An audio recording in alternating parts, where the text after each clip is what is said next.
Hello to each and everyone. Happy holidays, Merry Christmas, and Happy New Year. Ito po, meron ako ditong ginawa na pork homba na 16 kilos ng aming last activity sa church. Yan, ito ang aking recipe na pork homba ay share ko sa inyo kung paano ko ito niluto. Yan, meron tayong 16 kilos ng pork liempo. Inalis muna natin yan yung mga taba, yung mantika, yan, sangkot siya natin hanggang sa maalis po yung kaunting mantika at nag-brown po ng palibot ng pork natin. Yan, nalis po natin yung mantika niyan. So, ginawa ko po ito lahat, yung 16 kilos. Hindi ko na po pinakita yung kung paano ko ito ginawa, yung 16 kilos ng pork liempo. Pero yan po ang ginawa ko para maalis yung mantika at mag-brown sa gilid-gilid. Yan. Yung 16 kilos na ito ay gagawin po natin. Ang ginawa ko po na pork homba. Yan, una akong ginawa, ginisa ko ng konti yung aking bawang at yan, pinalabas yung kaunting aroma ng bawang para mas masarap yung gagawin natin na ginawa natin na pork homba. Yan. Then naglagay pa ako dito ng onion. Ginisa ko ng konti para mayroong mapalambot ng konti yung ating mga ingredients at lumabas yung kanyang aroma. Yan, nilagay ko na dito sa ating pre-cooked na pork liempo. Nilagyan ko na rin po yan ng paminta. Yan, buong na paminta at yan, marami-rami po ng paminta inilagay ko kasi masarap yung maraming paminta, bawang at ang sibuyas. Nilagyan natin ng dahon ng laurel. Yan, then naglagay po ako din ng soy sauce o yung toyo. Yan, 16 kilos po kasi yung niluto ko dito.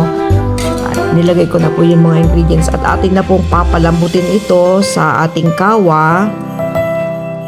Malaking kawa po yung ginamit ko dito kasi kailangan yung medyo malaki para madali po ang paghalo. Yan kasi masusunog po yung ilalim yan eh.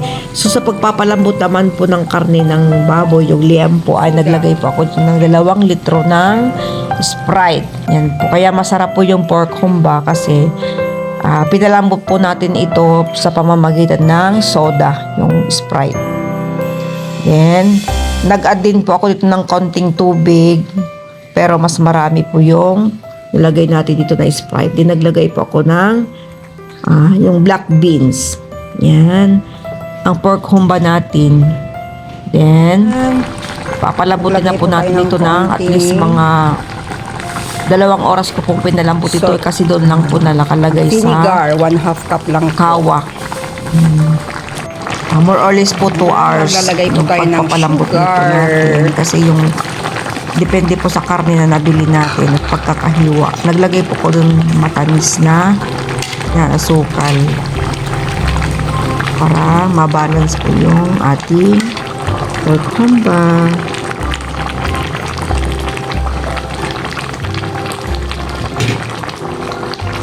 Cup.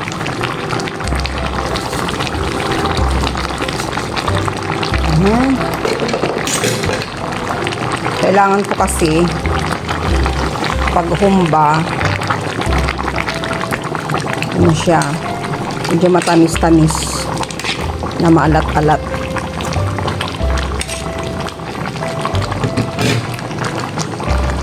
Medyo kulang siya ng alat.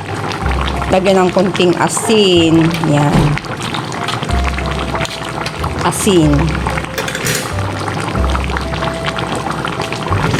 Para yan. Diba? Ito hugasan natin.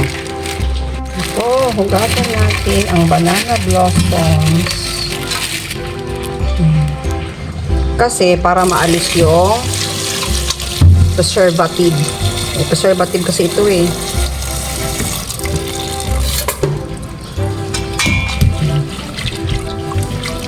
Hugasan natin.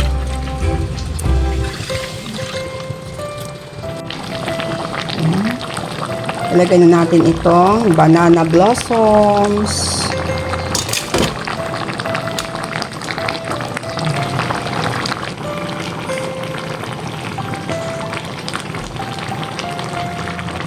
Done cooking.